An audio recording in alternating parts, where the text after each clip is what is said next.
Vitello for Thompson today?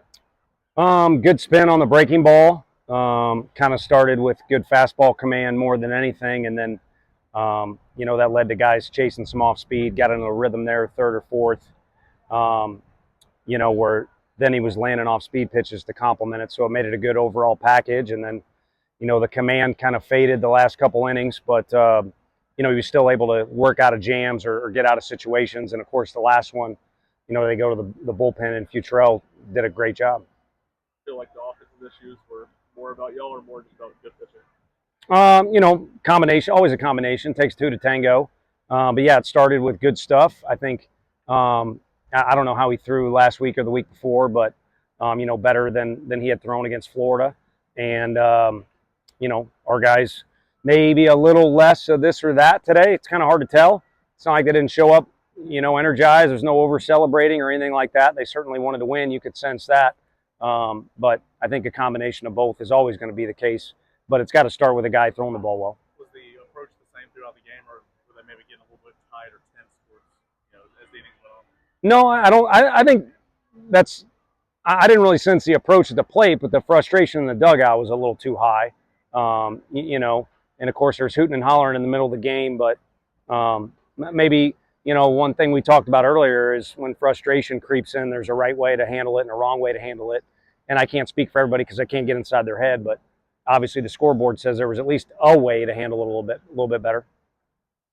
How frustrating, I guess, were the types of bats you guys got in the fifth and seventh when you had two on and no outs? Yeah, I mean, it looked like you're about to kind of get the ball rolling downhill, and then it vanishes with that bat, so we don't get anything out of. And again, not one to bark at a guy for not getting a hit. I had many a days where I didn't do that, but in order for it to be a productive offense, we got to get something out of when you go into the box. Even if you swing at the first pitch, you'd like to make hard contact or at least have a good approach. So that was frustrating, and that led to, all things halting. So kind of back to my point, the stuff's got to be good to begin with, but all that kind of halted with poor approach in some of those at-bats.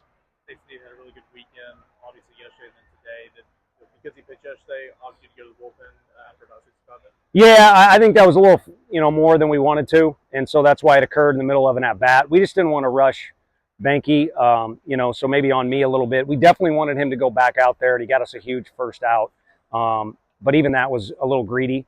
I know yesterday wasn't taxing, but when he's in there, he prepares like a maniac. When he's out there, he competes like a maniac. So we got more season left to play, and that's kind of how we wanted to work that deal. What went wrong for Sander there in the first two innings? They just had a good approach. He also missed in the middle of the plate several times. And the angle here is really tough. I know this park and our park are really tough to be an umpire because you can hear everything that's being said from the dugouts, and some things should be kind of left within the dugout.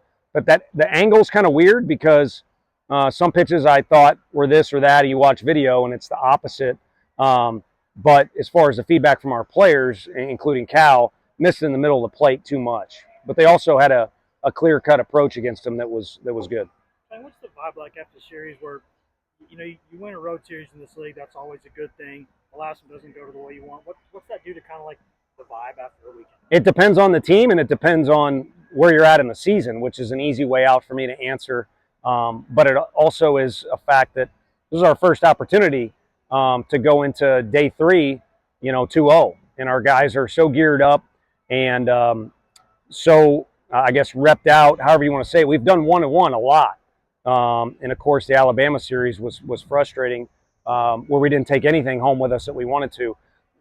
This one you're sour about today, and after you shower and you take the bus trip home, you have to turn the page to next week because, boom, you play Tuesday, Thursday, Friday, Saturday.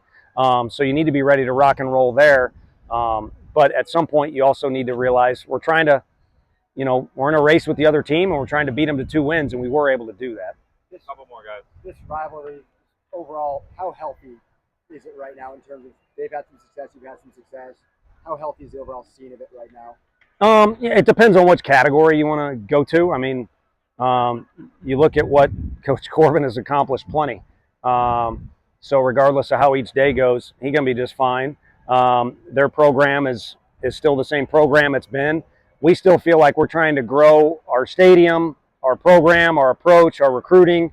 So we're just pushing forward. And, you know, as it relates to who you're playing in the league, I just think it can be a little overrated at times because you're trying, if you really want to break it down, you're trying to keep bread on the table for everybody. But really, at the same time, you're trying to compete each weekend and survive. And I think what success is in our league is maybe a little different than others because the competition level is so high. So, but for us, maybe it sounds bad. I still feel somewhat new to Tennessee. We're trying to push forward, you know, and just make, you know, daily improvements. The way y'all use Snead this weekend kind of show how valuable he is as a bullpen guy as opposed to a starter. Yeah, I think yesterday was a day that I said he was a Swiss Army knife, and he truly has been that for us. And Kirby's kind of been Mr. Everything for us too, but you know, Nate has definitely been that and done that well. And Coach A, you know, Frank always seems to develop somebody that, you know, fills that role for us. And originally you think it might be Causey, but Nate's presence has improved daily. We talk about daily improvement, and then his willingness to attack the zone has been tremendous.